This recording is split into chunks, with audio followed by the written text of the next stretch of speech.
प्राचीन समय की बात है। एक छोटा सा बालक था ध्रुव।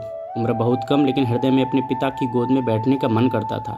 एक दिन ध्रुव अपने पिता राजा उत्तानपाद की गोद में बैठना चाहता था, लेकिन सौतेली माता सुरुचि ने उसे रोक दिया।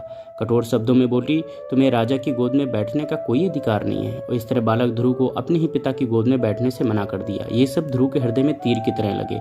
ध्रुव ने अपनी माता से पूछा, माता, सर्वश्रेष्ठ गोद किसकी है, जहाँ पर बैठूं तो कोई उतार न सके। माता ने बताया कि भगवान विष्णु ही सबके पिता हैं, उनकी गोद सर्वोत्तम है।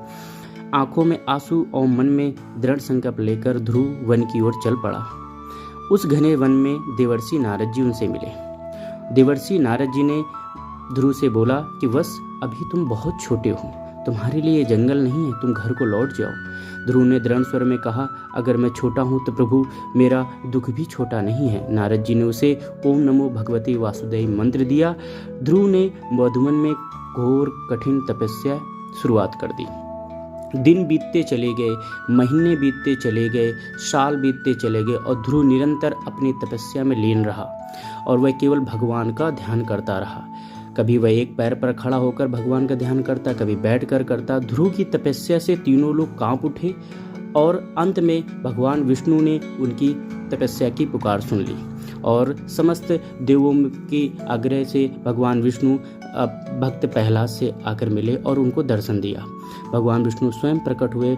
भगवान ने स्नेह का वत्स ध्रुव, जो वर मांगना हो मांगो। ध्रुव के आंखों से आंसू बहने लगे और वह बोला, प्रभु जिसे पाने के लिए मैं आया था वह आपको देखकर तुच्छ लगने लगा। भगवान मुस्कुराए, उन्होंने ध्रुव को आशीर्वाद दिया, वत्स तुम्हारा नाम युगों युगों तक अमर रहेगा। और ध्रुव को ध्रुव तारा का स्थान दिया, जो आज भी अडिग है, आकाश में चमक रहा है और समस्त लोकों में अपना कीर्ति बता रहा है। एक भक्ति की महिमा क्या होती है।